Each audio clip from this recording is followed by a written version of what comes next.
Les blessures de guerre ne cicatrisent jamais vraiment. Elles se transmettent, silencieuses et tenaces, de génération en génération.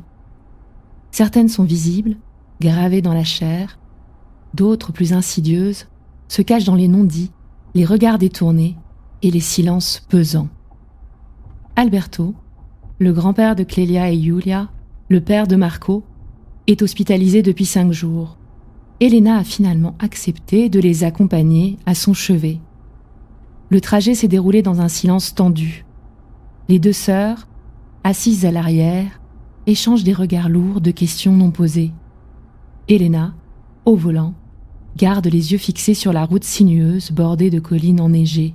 « Tu crois qu'il pourra nous dire quelque chose sur papa ? Sur ce qu'il cherchait vraiment ?»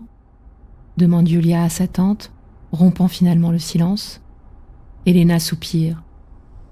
« Ton grand-père, il a ses jours de lucidité, et d'autres où il est perdu dans un autre temps.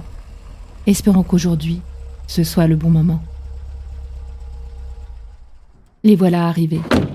L'hôpital de Trento, sans la javel et la résignation. « Papa !» murmure Elena en entrant dans la chambre. « Les filles de Marco sont venues te voir. » Alberto est allongé sur le lit, le regard perdu vers la fenêtre. Son corps amaigri semble flotter dans le pyjama d'hôpital trop grand. Ses mains, autrefois solides et puissantes, tremblent légèrement sur le drap blanc. Mais son regard, quand il se pose sur les visiteuses, garde encore cette étincelle de fierté caractéristique des Bianchi. Les montagnes se découpent au loin, leurs sommets acérés comme des lames contre le ciel d'hiver. Il se tourne lentement vers ses visiteuses. Ses yeux sont soudain étrangement lucides. « Ah, vous voilà !» dit-il en italien. « Les filles de Marco. Il faut que je vous dise, avant que ça ne revienne. » Pour un instant, son regard se voile, comme si un nuage passait devant le soleil. « Giancarlo !» murmure-t-il confus. Puis, ses yeux s'éclaircissent de nouveau, retrouvant toute leur acuité. « Non, bien sûr, vous êtes les filles de Marco. »« Que ça ne revienne ?» demande Giulia. « La confusion, répond Elena doucement. Il a des moments de clarté et d'autres où... » 1916, coupa Alberto. J'étais petit, mais je me souviens de ce que Giancarlo racontait. Les Alpini, dans les Dolomites, la neige rouge de sang, la trahison. Il s'arrête, cherchant son souffle. Les montagnes semblent plus proches maintenant, comme si elles écoutaient aussi. Giancarlo était Alpini, un soldat de montagne, explique Elena aux filles. À l'époque, cette région appartenait encore à l'Empire austro-hongrois.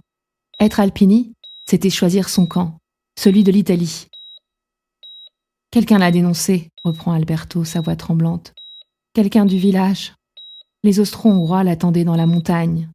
Il aurait dû mourir ce jour-là. Mais il a survécu, murmure Clélia. L'algue, dit Alberto, son regard s'assombrissant.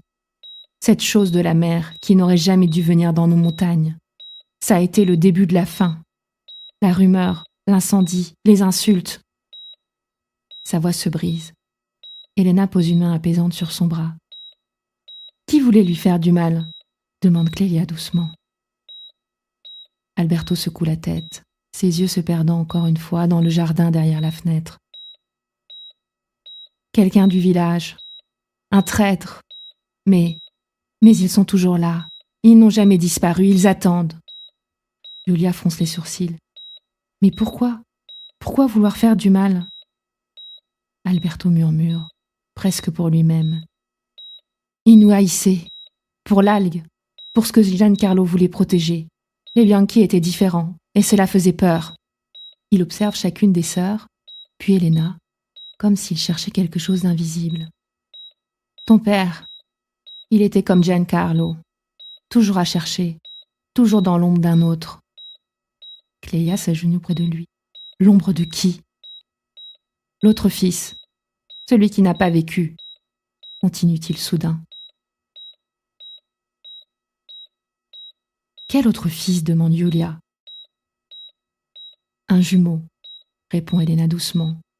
Mort-né, le jour de l'anniversaire de l'incendie. Vos grands-parents, ils n'ont jamais vraiment surmonté cette perte. Le visage de Clélia se décompose, tandis que Yulia porte instinctivement la main à sa bouche. Elles comprennent soudain tant de choses. Les silences de leur père, cette impression constante qu'il cherchait à compenser quelque chose, cette ombre invisible qui semblait toujours planer sur lui.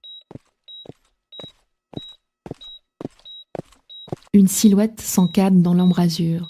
C'est Gabriel. Excusez-moi, je venais prendre des nouvelles, dit-il. J'ai entendu les gens du village parler de Marco. Je voulais vous informer. Je vous attends dehors, je ne voulais pas vous interrompre. Elena se raidit imperceptiblement.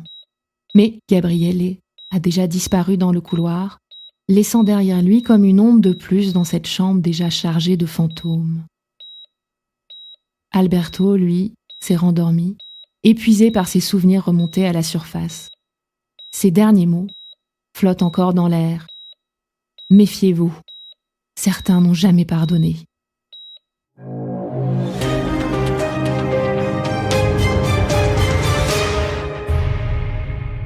Alors, les blessures que nous héritons sont-elles une malédiction à porter ou une histoire à comprendre ?